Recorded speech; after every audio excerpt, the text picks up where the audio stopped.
¿Qué significa ser un peregrino? Peregrino, algunos antes de ser cristiano era peregrino de alguna marcha religiosa. ¿Cuántos eran peregrinos? ¿Alguna vez peregrinaron? Ajá. Es un acto de fe, muchas veces caminar varios kilómetros. Nosotros acá en Tucumán, lo más tradicional es caminar desde cualquier punto hasta Lules, que es la zona de la Reducción. Otros se atreven a hacer un peregrinar un poco más largo hasta Catamarca, San Fernando del Valle de Catamarca. Hace poco en la ciudad de Salta han habido grandes peregrinajes por la festividad del Señor de los Milagros, si no recuerdo. Y la gente entiende que peregrinar es un acto de fe, es un acto de sacrificio en la cual uno debe salir de un lugar para llegar a otro lugar con el único objetivo, es de adorar, de dar gracias, de proclamar exaltación. Este Salmo 133 es un salmo que forma una grilla de varios salmos de ascensión. Ustedes tienen allí en el subtítulo la bienaventuranza del amor fraternal, pero abajo dice cántico gradual de David. Y es importante ver que desde el Salmo 120 hasta el Salmo 135 son los salmos de ascenso, salmos de los peregrinos, que en estos salmos, cánticos graduales, hay por lo menos 4 que el rey David compuso. Y estos salmos justamente tenían como fin exaltar el plan de Dios de la unidad del pueblo, puesto que todas las tribus de Israel, dispersas en todo territorio de Israel, debían en las fiestas solemnes subir a un solo lugar que era Jerusalén, conocido como el Monte de Sión. Allí es donde todos los peregrinos de todas las tribus iban, y mientras iban en ascenso al Monte de Sión, entonaban cánticos. Por eso es que quise invitar a Mauricio que él cantase. Hay muchas melodías para el Salmo 133, pero la letra es extraordinaria. Entonces, estos peregrinos que iban con el único propósito de llegar a un solo lugar donde eran convocados todos, Jerusalén, donde estaba el templo, donde Dios debía ser exaltado, la ciudad de Dios. En estos 3 versículos me gustaría que nosotros pudiéramos ver que los peregrinos a Sión tienen características y que son observables en estos 3 versículos, puesto que todos nosotros sabemos que estamos peregrinando. Diga conmigo, somos peregrinos. ¿Sabe que somos peregrinos? Porque no es esta tierra el lugar de nuestra morada, ni tampoco es el lugar de la exaltación final y glorificación final a nuestro Señor. Estamos peregrinando a nuestra Sión celestial, a la verdadera Jerusalén celestial. Nosotros estamos peregrinando hasta llegar a la gloria de nuestro Señor Jesucristo y exaltar a su nombre. Por eso es que en estos 3 versículos vamos a ver 3 puntos importantes que nos va a dar a nosotros la idea central, que es valorar la dicha del amor fraternal hacia una adoración celestial. Necesitamos nosotros entender cuál es el propósito y la misión de la iglesia. En esta mañana voy a iniciar una serie sobre la iglesia, una serie de enseñanzas sobre la iglesia del Señor Jesucristo, para que podamos comprender el valor que ella tiene, la importancia que tiene la iglesia del Señor. Por eso es que en este sermón de 3 versículos vamos a ver 3 cosas. Primero, observamos lo que Dios dice a través de este pasaje. Número 2, observamos con lo que Dios compara. Y número 3, observamos con lo que Dios hará en consecuencia.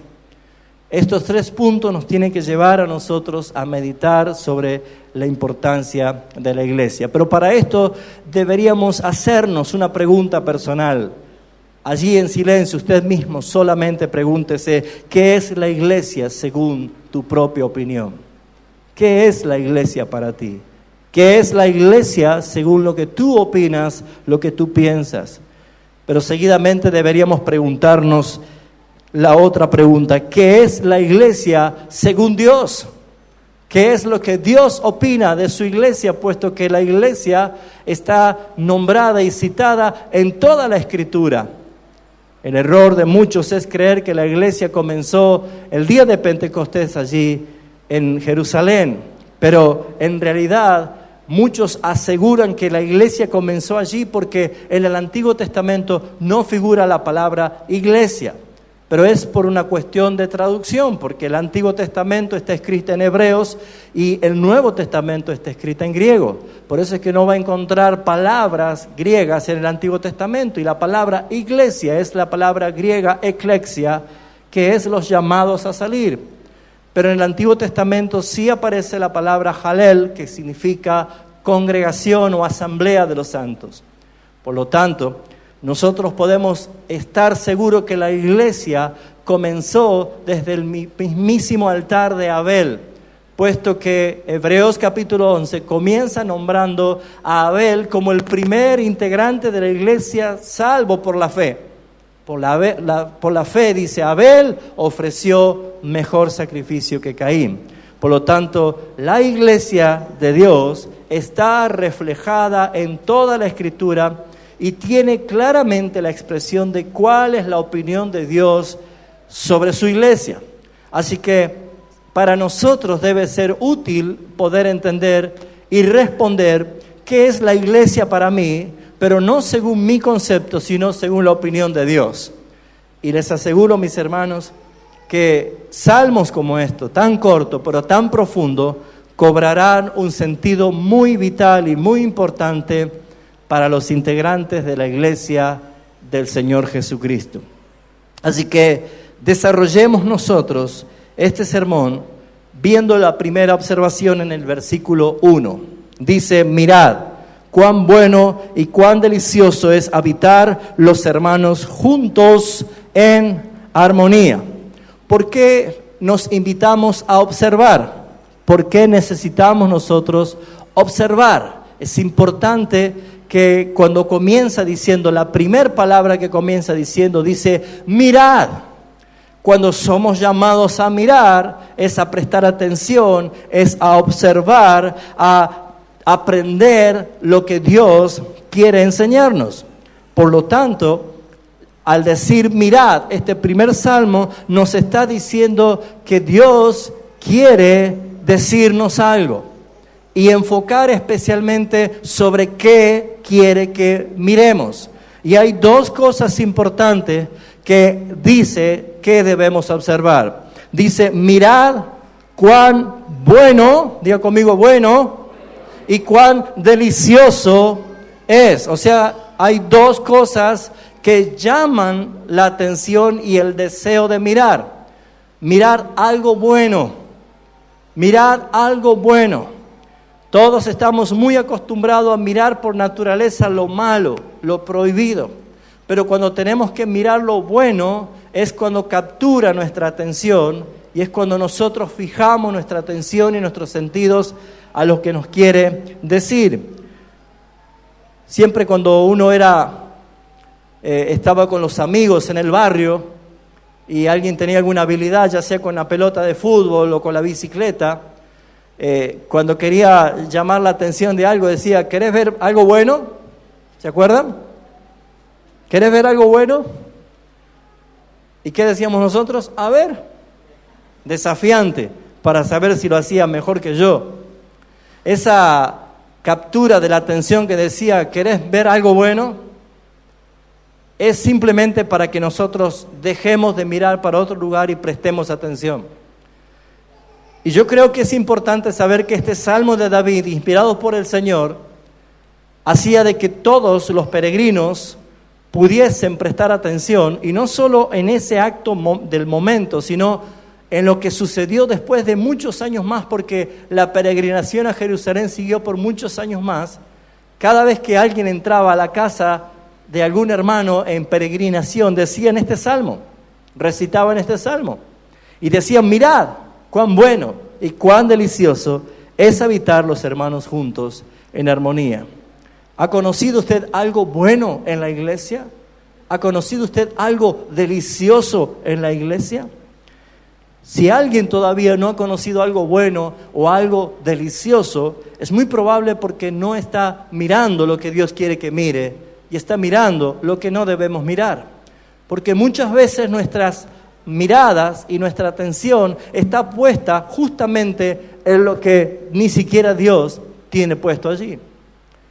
Miguel Ángel, un gran escultor, el famoso escultor que hizo la obra de el Moisés, tallado en un mármol, dice que él lo que hizo es traer de la cantera un pedazo de mármol, y él ya tenía en su mente y miraba en ese mármol lo que nadie miraba. Cuando alguien le preguntaba ¿qué ven allí?, ellos decían un pedazo de mármol, pero Miguel Ángel miraba a un Moisés tallado y labrado en ese mármol. Y él dijo: yo veo a Moisés. Y la gente le decía: yo veo un pedazo de mármol. Entonces, mientras Miguel Ángel tomó el cincel y el martillo y comenzaba a golpear y a golpear y a golpear, la gente, en vez de estar mirando la obra que estaba descubriendo, estaba mirando los pedazos de mármol que caían. Y ese es el concepto que muchas veces nosotros tenemos. Cada uno de nosotros somos perfectos, ¿así es? No, somos imperfectos. Tenemos grandes errores, muchas falencias. Pero cuando alguien no está mirando lo bueno y lo delicioso, es porque está mirando lo que Dios está sacando. Y nuestra mirada tiene que estar puesta en lo que Dios está haciendo. Y con más razón se nos lleva a mirar lo bueno y lo agradable. El pueblo de Israel, todos sabemos que según las Escrituras era un pueblo bastante difícil. Era un pueblo bastante rebelde. El éxodo desde Egipto hasta Canaán nos demuestra cómo era este pueblo. Y este pueblo había recibido muchísimas instrucciones de parte de Dios de cómo debía ser su comportamiento, incluso llegando a la tierra de Canaán. Lo primero que le advirtió es que no dejase allí a los enemigos, sino que los expulsara y que dejase solamente que cada uno de las tribus tomase posesión de la tierra que Dios le daba. Y que debían echar por tierra todas sus idolatrías y paganismo y todo lo que ellos adoraban a dioses falsos. Sin embargo, el pueblo no hizo esto, sino que permitió que quedasen y que les pagasen tributo, y todos sabemos que eso no era la voluntad de Dios. Por lo tanto, el pueblo de Israel tenía en cada una de sus tribus sus pecados, sus falencias, permanentemente. Pero ¿saben cuándo era bueno y era delicioso ver a todo el pueblo juntos? Cuando iban peregrinando a Jerusalén para alabar a Dios. Por eso es que si usted lee desde el Salmo 120 hasta el Salmo 135, va a ver todas las cosas que le iban pasando mientras ellos iban peregrinando hasta Jerusalén. Así que lo primero que vemos acá es que Dios quiere que observemos qué es lo que está diciendo en el versículo 1. Resalta lo bueno y lo delicioso. Muy bien, ¿qué opinan de lo delicioso? ¿Alguna vez ha comido algo delicioso? ¿Nunca? Cuando alguien le dice, hoy voy a hacer algo delicioso, uno se prepara con una expectativa especial, porque siempre que hay algo delicioso es atractivo. Y esa palabra delicioso, que deriva de la palabra delicias, es la misma traducción del hebreo de la palabra Edén. Edén era un lugar de delicias, un lugar donde Dios había puesto al hombre recién creado para que se deleite en toda su creación. Pero no fue Dios el que arruinó todo, sino que fue la transgresión y la desobediencia de Adán. Así que el hombre pecador no está acostumbrado a vivir en deleites, no conoce los deleites, no sabe gustar de los deleites, porque la naturaleza del pecado solamente es buscar lo contrario. Así que claramente Dios quería llamar la atención, no solo del pueblo en peregrinación, sino para todos nosotros hoy en día, de la necesidad de mirar, prestar atención, dos cosas importantes que Él ve en su iglesia: bueno y delicioso, algo bueno y algo delicioso. Por eso es que Él decía: mirad a mi pueblo que está unido y en armonía. También destaca que al decir mirad, quiere decir que hay que utilizar ¿cuál de los 5 sentidos? La vista. Nosotros miramos con nuestros ojos. Por lo tanto, cuando el salmista está direccionándonos a mirar al pueblo de Dios, es que nosotros como pueblo de Dios debemos ser vistos. No solo decir lo que somos, sino ser vistos como Dios quiere que nos vea. ¿Cómo? Unidos y en armonía. Esta enseñanza claramente nos está llevando el Señor a prestar atención en lo que quiere que nos fijemos. ¿Qué es bueno para Dios? ¿Y qué es delicioso para Dios? Es que la iglesia aprenda a estar unida y en armonía.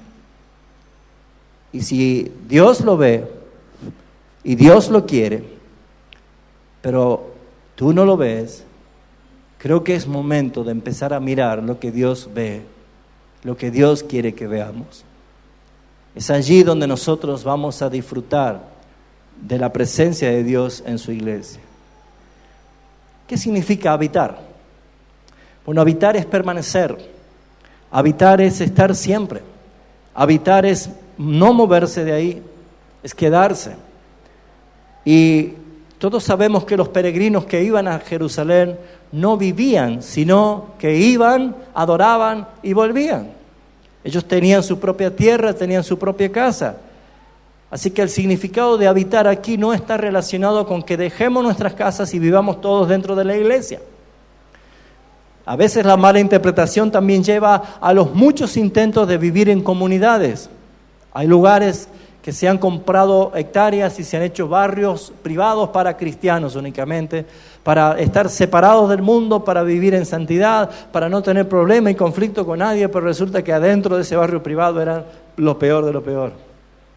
Porque no es eso lo que hace referencia. Cada uno de nosotros debemos entender que habitar es estar en el Espíritu, en el mismo sentir y permanecer allí como la iglesia de Jesucristo. Ahora, ¿pero qué cosas atentan contra esta idea de Dios? Que es para Él maravilloso que los hermanos estén habitando juntos en armonía, en un mismo sentir, en una misma unión, en un mismo provecho que manda Él por su gracia. Lo que atenta muchas veces es la cultura que nosotros vivimos. Esta cultura de pecadores desde Adán es una cultura individualista. Adán estaba creado para depender de Dios, pero sin embargo escuchó la mentira de Satanás y desde ese momento él quiso ser igual a Dios. Y la cultura del individualismo hace de que alguien no quiera estar bajo gobierno, bajo autoridad. La autosuficiencia es lo que Dios reprueba porque fuimos salvos para obedecer, dice la palabra. Dios nos salvó para obedecer. Por lo tanto, antes nosotros no teníamos que obedecer a Dios porque éramos enemigos de Dios, pero sin embargo, por naturaleza éramos obedientes al pecado. Y éramos esclavos de Satanás. Así lo dice la palabra. Por lo tanto, mis hermanos, no solo la cultura individualista, sino también la mentira de Satanás de ser autosuficiente. ¿Alguna vez usted dijo, yo puedo solo? Eso sale del ego.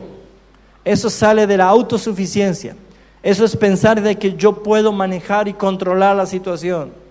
Mis amados hermanos, nadie puede ir en contra de lo que Dios ha establecido. Por eso es que todos nosotros debemos saber que lo que atenta contra la intención de habitar juntos en armonía son estas características. La autodeterminación.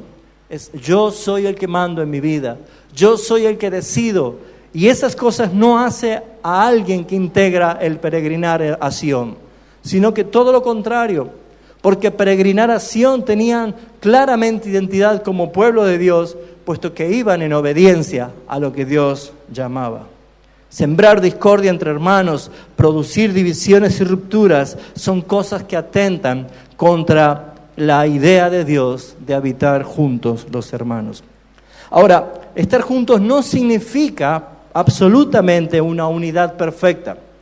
Claramente nosotros sabemos de que habrá roces, naturalmente habrá roces. Somos una congregación de pecadores perdonados y arrepentidos, pero que también sabemos que vamos a tener disensiones o podemos tener diferencias, pero eso no significa perder el objetivo de habitar juntos en el mismo sentir. Proverbio dice que hierro con hierro se aguza. ¿Sabe lo que es aguzar hierro con hierro? ¿Vio cuando usted agarra 2 cuchillos motos? ¿Qué hace con los cuchillos? ¿Y vio que saca cuando golpea hierro contra hierro? Chispas, ¿sí? ¿Sabe cuándo el cuchillo ya está afilado? Cuando ya no sale chispas. Amén. Así que si usted tiene chispa conmigo, chispiemos, hermanos, hasta que dejemos de tener chispas, porque vamos a hacer herramientas útiles. Si usted tiene chispa con un hermano, bueno, chispe, hermano. Esa es una nueva palabra, ¿no? Pero ¿qué está diciendo? Esas diferencias son naturales. ¿O usted cree que los 12 que tenía Jesús como discípulos, los apóstoles, no tenían chispazos entre ellos? Grandes chispazos, grandes conflictos. La iglesia siempre ha tenido esto, pero nunca hay que perder el objetivo de que somos llamados a vivir juntos en armonía, porque esto es, para los ojos de Dios, bueno y delicioso. Ahora, ¿qué cosas sí tenemos en común como iglesia? Las cosas que nos unen. ¿Cuáles son las cosas que nos unen? Bueno, a todos los que hemos sido redimidos por el mismo Señor Jesucristo, estamos unidos por Él. Todos los que estamos redimidos, todos fuimos redimidos por el mismo Salvador, todos fuimos llamados por la misma fe a una misma esperanza, todos estamos esperando el mismo destino. Los hijos de Dios, lo único que sabemos es que no sé cómo, pero yo estaré en la gloria con Cristo. Amén. ¿Y usted?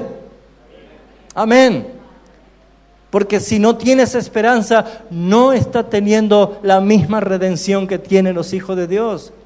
Por esa razón es que el apóstol Pablo en Efesios capítulo 4 está diciendo claramente, enumerando qué cosas son las que nos unen.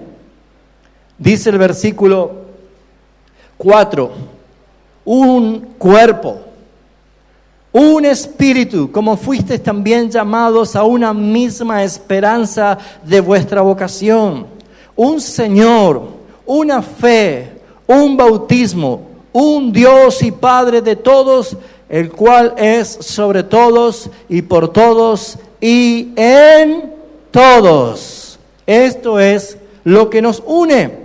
Estamos unidos nosotros por el mismo Señor. Y la Escritura dice que fuimos unidos por el mismo Espíritu. Por lo tanto, mis amados hermanos, tenemos muchas cosas en común, muchas cosas que nos unen si nosotros somos verdaderamente redimidos por el Señor Jesucristo. Número 2, ya observamos lo que Dios dice. Él dice esto, mirad cuán bueno y cuán delicioso es habitar los hermanos juntos en armonía. Versículo 2 del Salmo 133 dice, es como el buen óleo que desciende, sobre la cabeza, el cual desciende sobre la barba de Aarón y baja hasta el borde de sus vestiduras, como el rocío de Hermón que desciende sobre los montes de Sión. Aquí encontramos nosotros el segundo punto. Observemos con lo que Dios compara. Dios primero dice lo que quiere. Segundo, Dios usa una ilustración comparativa. Naturalmente nosotros no tenemos la cultura hebrea, ni tampoco tenemos la geografía hebrea en nuestra cabeza, ni sabemos nosotros las tradiciones que tenía el pueblo hebreo. Tenemos una seria complicación si no estudiamos la palabra para interpretar estos tipos de textos, porque nosotros somos no del occidente, ¿sí? Somos latinos, somos argentinos, estamos lejos, y por esas razones que muchas veces no entendemos ni qué es el óleo sobre la cabeza y que desciende sobre la barba, y podemos no entender qué es el rocío de Hermón. Entonces es necesario que nosotros podamos explicar la comparación que hace nuestro Señor sobre por qué es bueno y delicioso que los hermanos habiten juntos en armonía, principalmente porque tiene significado sagrado y muy importante. Lo primero que dice el versículo 2 es cómo. Cuando dice es cómo, está usando la comparación. Al usar la comparación es una figura ilustrativa del mensaje que el Señor acaba de transmitir. Al decir que la iglesia es buena y deliciosa cuando está juntos y en armonía todos sus hermanos, necesita traer esta figura comparativa para ver cuán bueno es realmente. Y claramente dice, es como el buen óleo. ¿Sabe lo que es el óleo? Es un aceite preparado, un aceite conocido llamado como el aceite de la unción. Y es un aceite preparado con especias aromáticas y especialmente con mirra, canela, clavo, y que daba una fragancia exquisita, mis amados hermanos. Y es importante para nosotros entender por qué menciona aquí a Aarón. Sabe que Aarón es el hermano de Moisés y fue llamado por Dios para ser el primer sacerdote o sumo sacerdote del pueblo que iba a oficiar los sacrificios. Pero necesitamos ver que este aceite tenía una connotación espiritual. Si me acompañan a Éxodo capítulo 30, vamos a ver la expresión de este salmo en el versículo 25. Éxodo capítulo 30, versículo 25.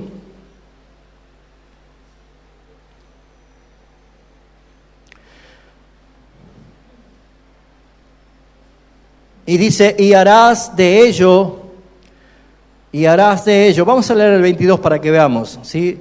23, tomarás especias finas de mirra excelente, 500 siclos, y de canela aromática la mitad, esto es 250, y de cálamo aromático, y de casia 500, y según el ciclo del santuario, y aceite de olivas, un hin, que estaba dando una receta de cómo preparar el aceite de la unción. Y harás de ello el aceite de la santa unción, superior ungüento, según el arte del perfumador, será el aceite de la unción santa. Veo que a veces en la calle le dicen, le vendo un Paco Rabanne en la calle y le sale 100 pesos. No sé si será tan Paco, pero dice, este es original. Uno va a desconfiar y va a decir, no es tan así. Y es probable que uno se ponga un poquito y a los 30 segundos perdió la fragancia, porque no es original. Pero cuando uno va a una casa de perfumería, ¿sí? A lo mejor ni siquiera compra un perfume, pero cuando sale de ella usted sale trasminado de fragancias. Porque probablemente en las casas de perfumería sí se venden originales, y la diferencia está en que la preparación de esos perfumes tienen una esencia aceitosa muy perdurable. Por esa razón ustedes habrán visto de que hay personas que les gusta quizás usar perfumes muy dulces o muy fuertes y que apenas está entrando a la habitación o 15 kilómetros ya se empieza a sentir la fragancia. ¿Por qué? Porque el perfume tiene una característica, ¿sí? Cuando hay perfumes que son agradables, uno los disfruta. Ahora, ¿le ha tocado soportar perfumes zorrino? A veces uno dice, uy, no me gusta ese perfume. Bueno, este perfume era algo especial, pero no solo para dar buen olor, sino porque era un perfume apartado y separado como un perfume para el sacerdocio en unción. Si vamos al versículo 29, versículo 7, dice, esto es la consagración de Aarón, Éxodo 29, 7, la consagración de Aarón y de sus hijos, dice, luego tomarás el aceite de la unción y lo derramarás sobre su cabeza y le ungirás. Muy bien, ¿cuál era la tarea que tenía específicamente este perfume, este aceite de la unción? Era claramente una señal del sacerdocio de dos cosas que tenía que soportar o llevar. Si vamos a ver nosotros de nuevo al capítulo 30, hemos quedado en el versículo 25, también dice el versículo 30, ungirás también a Aarón y a sus hijos y los consagrarás para que sean mis sacerdotes. Este es el aceite de la unción de las generaciones venideras. ¿Qué es lo que se hacía? Voy a explicar para no leer todo.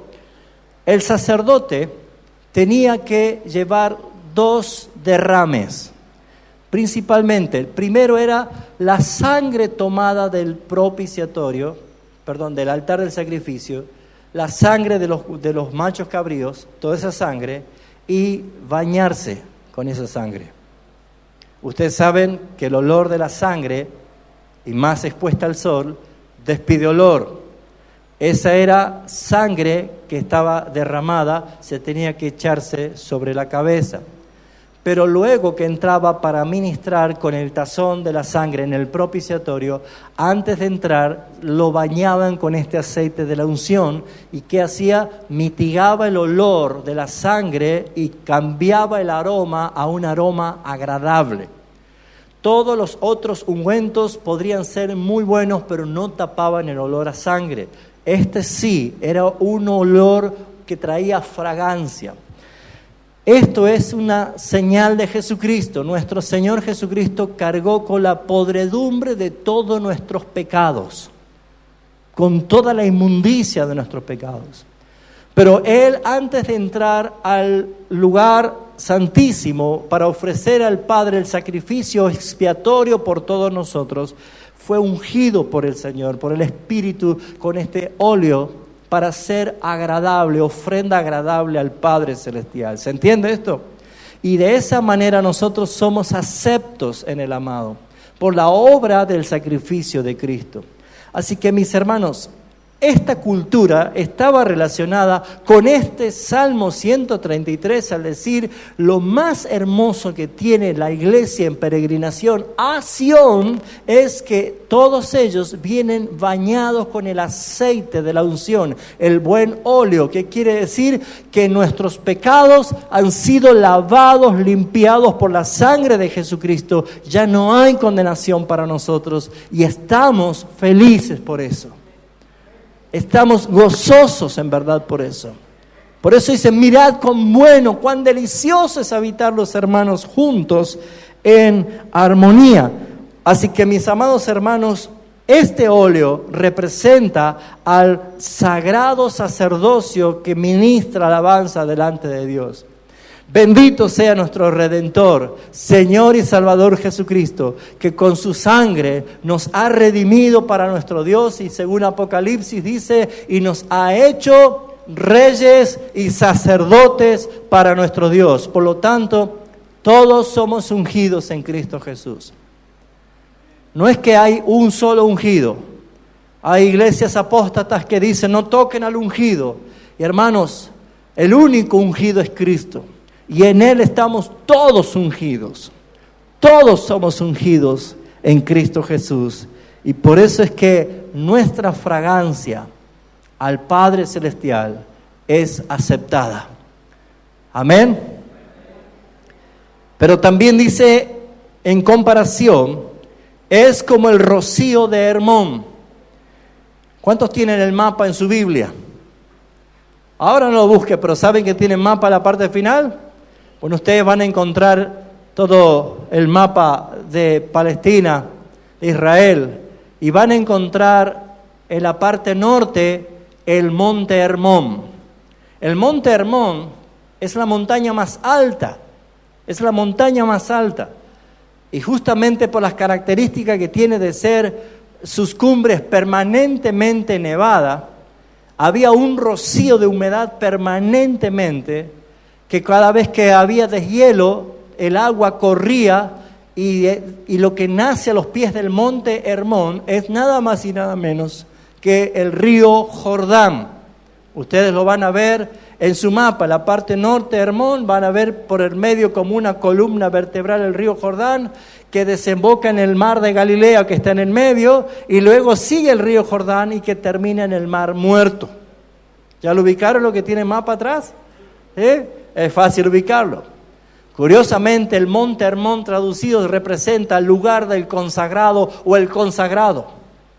Y el río Jordán en hebreo es la palabra Yardén, que traducido es descenso, que desciende a prisa.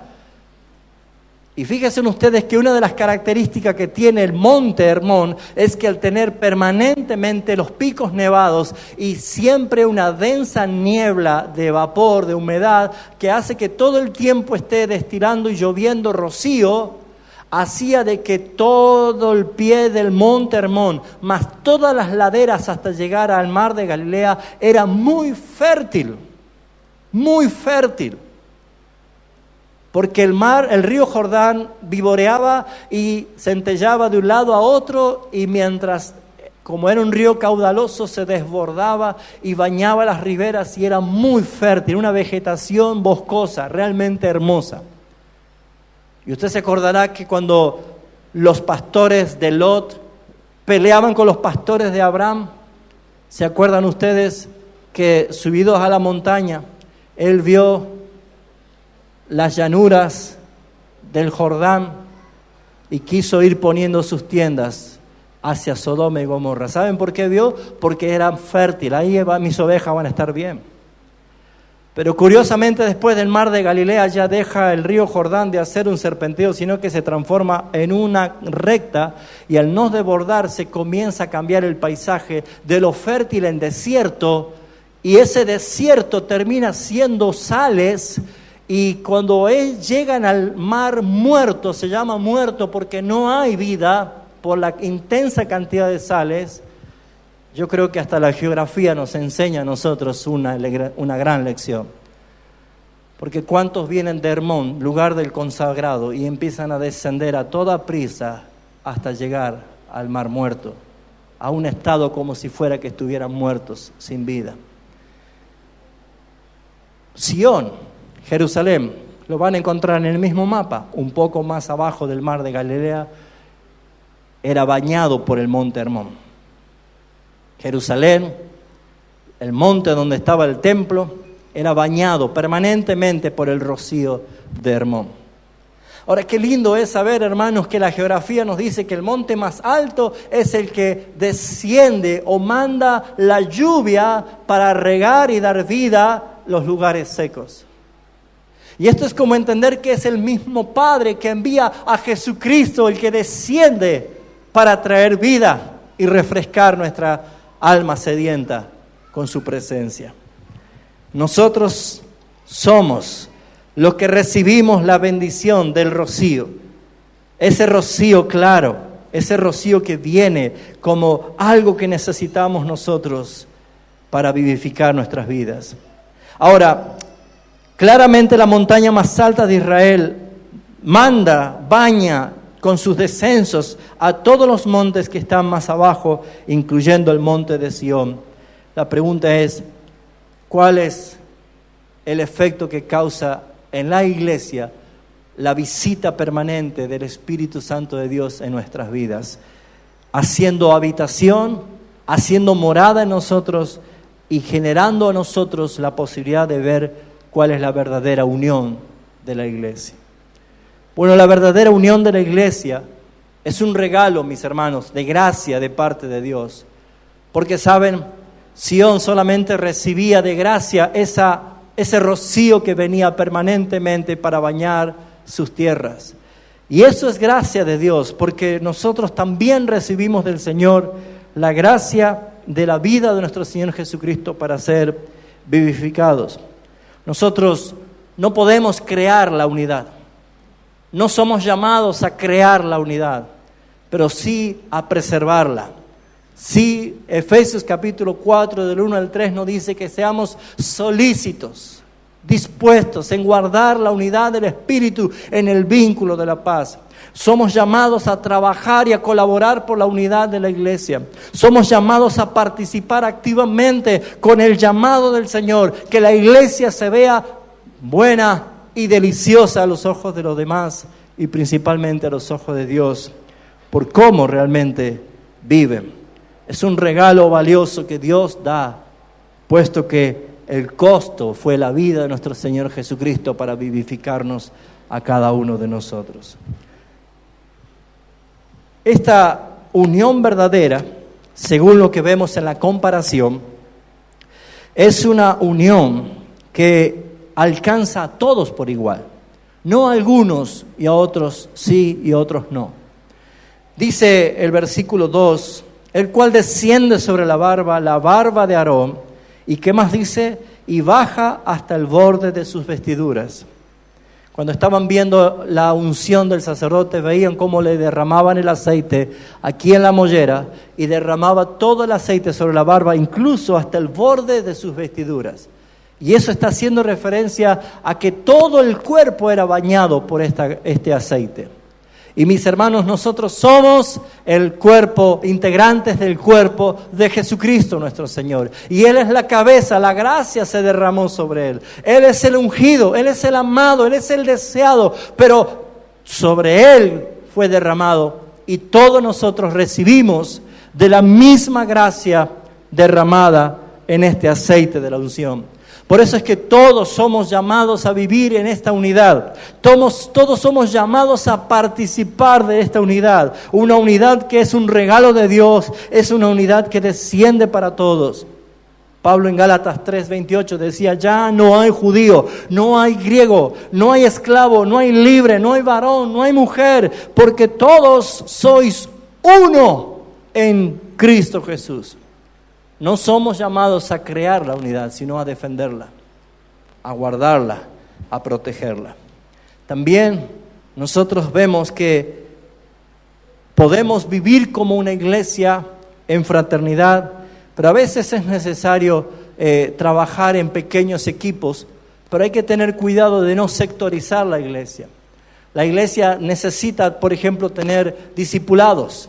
La iglesia necesita tener sus grupos pequeños o tener sus momentos de oraciones en grupos pequeños. Pero hay que ser responsable de no sectorizar la iglesia, porque yo puedo terminar dando más valor a mi grupo pequeño y no venir a las reuniones generales. Hermanos, lo principal es cuando todos vienen a Sión a adorar a Jesucristo.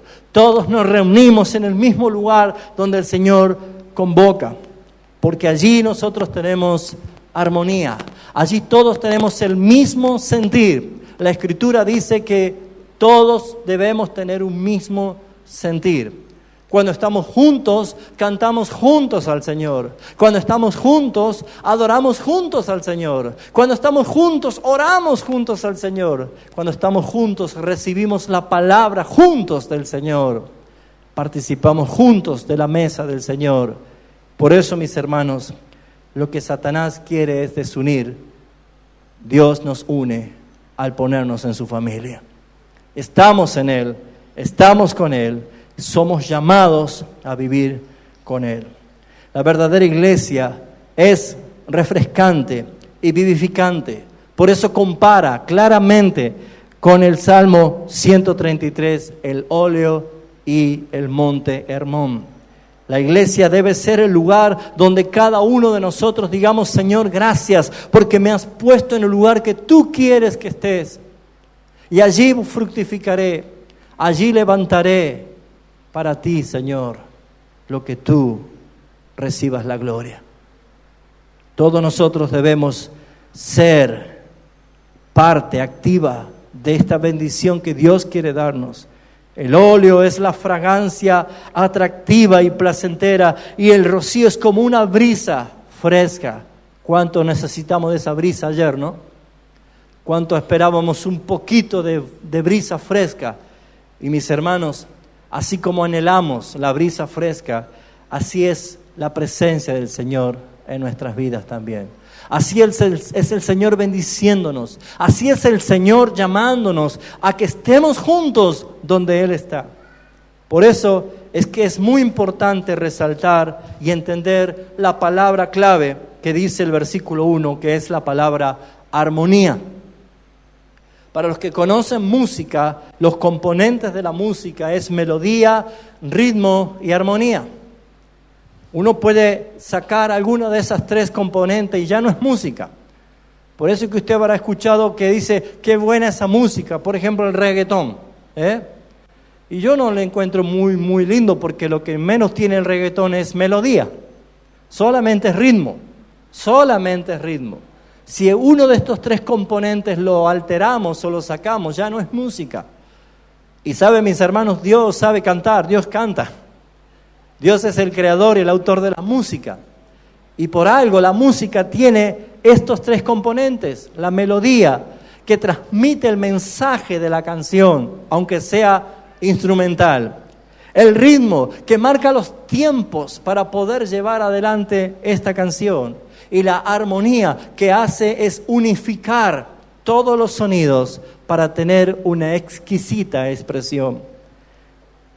¿Qué es armonía? Es equilibrio, es unidad entre las diferentes cosas que hacen un conjunto. Y saben, mis hermanos, ninguno de nosotros somos iguales. ¿Cuánto dicen amén?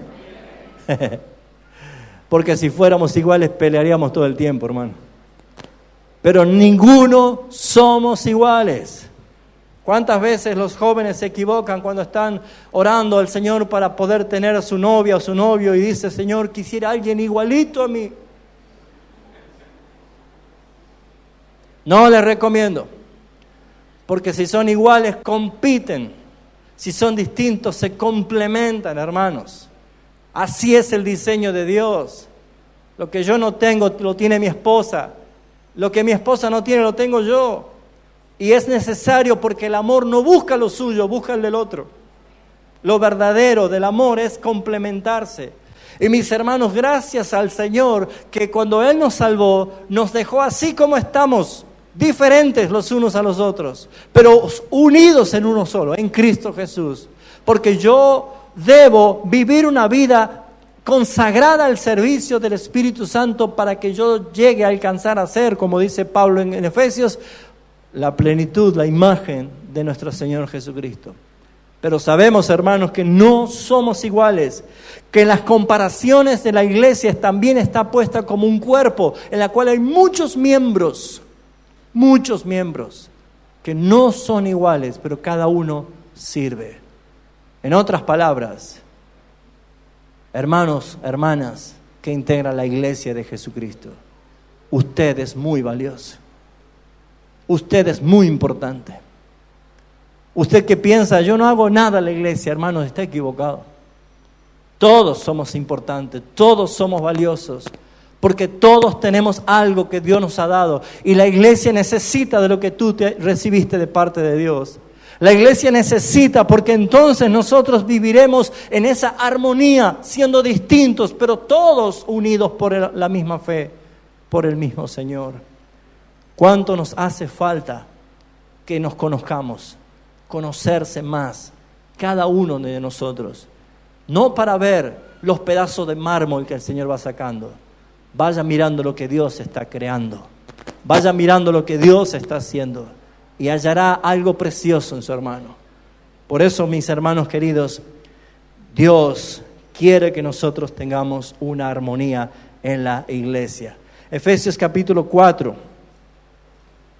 Versículo 11 al 16 nos dice cómo hace el Señor, cómo logra el Señor esta armonía, qué herramientas utiliza el Señor.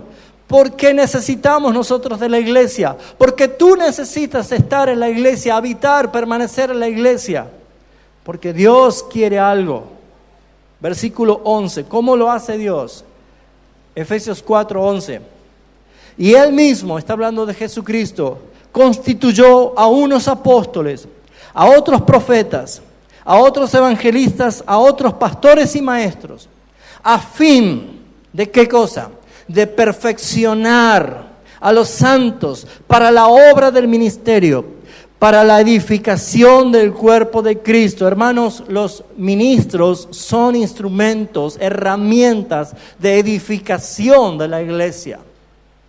Por eso es que nosotros debemos orar por los ministros, velar por los ministros, cuidar a los ministros. Sí, mis hermanos, no porque lo diga yo, sino porque lo dicen las Escrituras. Porque cada ministro sabemos que tenemos que dar cuenta delante de Dios. Sabemos que debemos rendir cuenta por cada alma que el Señor nos ha encomendado. Por eso oren por sus pastores, velen por ellos. Dice la Escritura, hasta que todos, diga conmigo todos. El que está al lado tuyo es todo. Todos lleguemos ¿a qué cosa? A la unidad de la fe y del conocimiento del Hijo de Dios, a un varón perfecto, a la medida de la estatura de la plenitud de Cristo. ¿Para qué? ¿Para qué? Para que ya no seamos niños fluctuantes, llevados por doquiera por todo viento de doctrina, por estratagemas de hombre que para engañar emplean con astucia las artimañas del error. Siendo que siguiendo la verdad en amor, crezcamos en todo, en aquel que es la cabeza. Esto es Cristo, mis hermanos. ¿No es un privilegio tremendo pertenecer al cuerpo de Cristo, nutridos por la cabeza misma que es Jesucristo? ¿De quién? Todo el cuerpo, bien concertado y unido entre todas las, ¿qué cosas? Coyunturas, que se ayudan mutuamente, según la actividad propia de cada miembro, reciba su crecimiento para ir edificándose en amor. Así lo hace el Señor. Así trabaja el Señor. Qué hermoso es ver que las coyunturas son las relaciones que nosotros vamos teniendo, las cosas que nos unen. Orar, estudiar juntos, alentarnos, visitarnos. Cuántas cosas hacen bien para el crecimiento. Por eso, mis amados hermanos, la armonía la da el Señor a través del Espíritu Santo, utilizando las herramientas que son los ministros para ayudar la edificación y el crecimiento de cada uno de los miembros, porque ellos se ayudarán mutuamente para ir creciendo.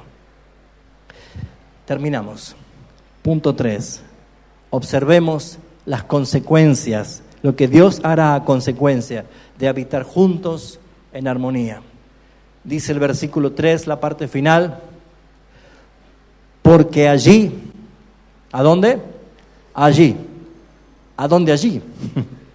¿Qué allí? ¿Será un lugar? ¿Nos tendremos que mudar todo a Jerusalén?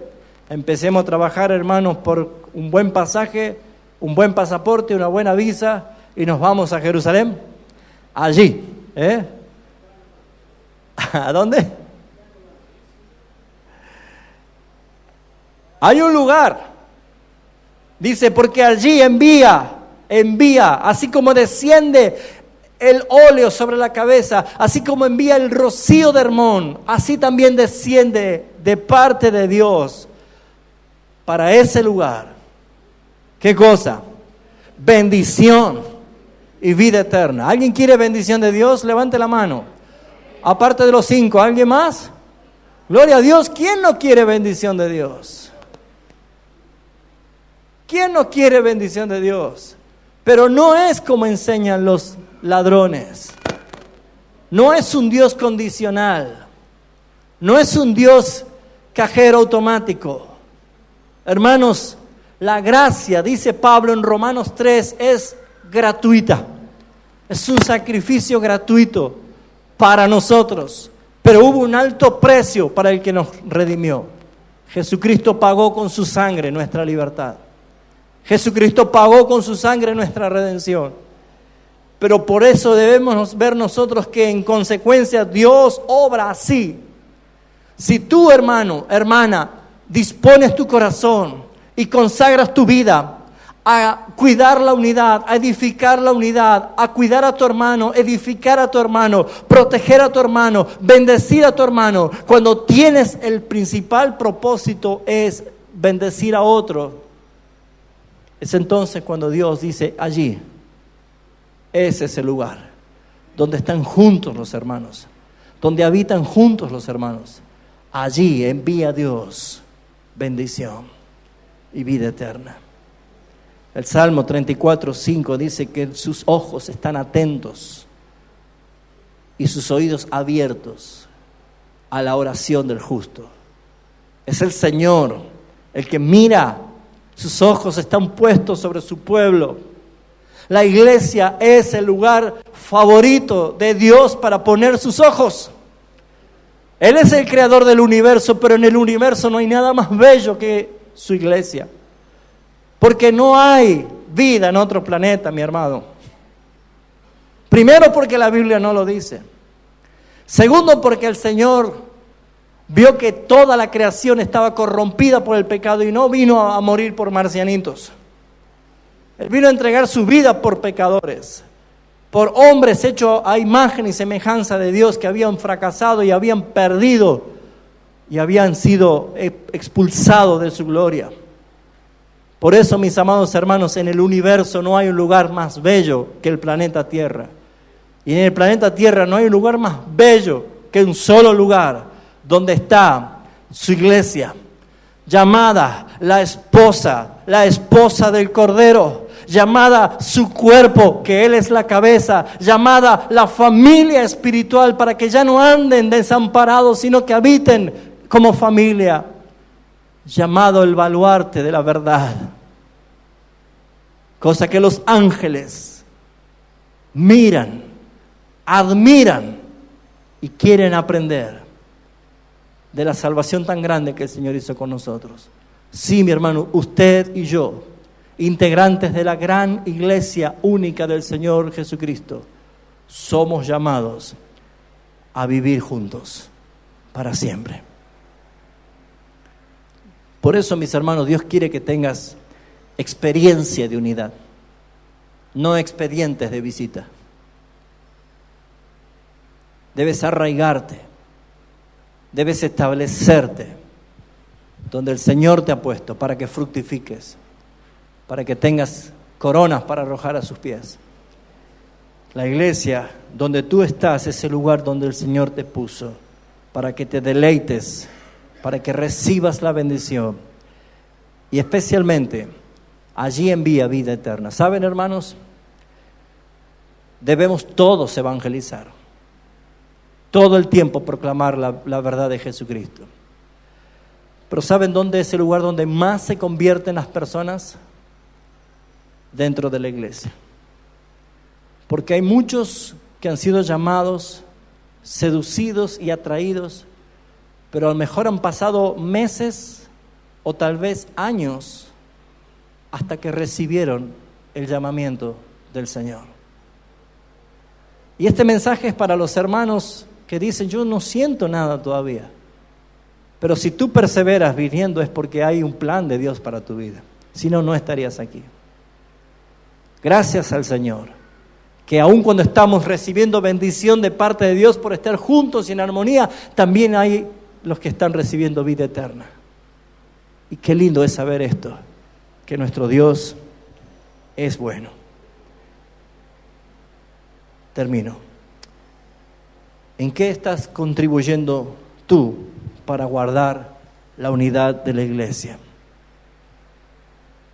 ¿A cuántos hermanos estás ayudando para ser edificado en la unidad de la iglesia? ¿Te comprometerías tú de todo corazón, hermano, a participar activamente para preservar la unidad del Espíritu? Porque a eso fuimos llamados.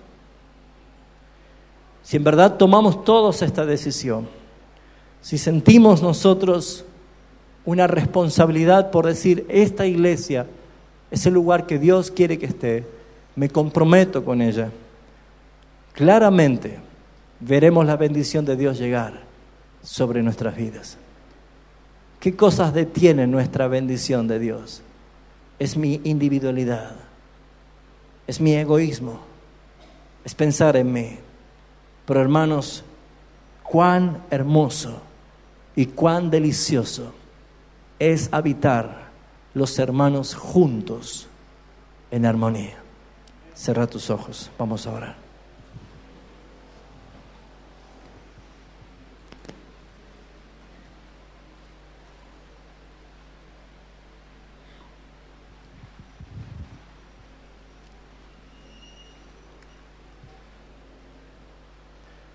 Padre, gracias por habernos llamado, Señor, del lugar que estábamos perdidos, sin ti, sin esperanza. Y gracias por habernos traído, Señor, ya adoptados como hijos tuyos y haber sido puesto en tu familia, Señor, para no estar desamparados. Te damos gracias, Señor, porque como iglesia, en el día de hoy, podemos también, Señor, sellar este vínculo de la unión en Cristo Jesús con el sacramento de la Santa Cena, que tú, Señor, has instituido para que todos juntos participemos de la misma copa, comamos del mismo pan, puesto que estamos todos bajo un nuevo y mejor pacto. Gracias, Señor, por tu palabra. Rogamos, Señor, que podamos meditar en ella y participar ahora, Señor, de estos símbolos. En Cristo Jesús. Amén. Pastor.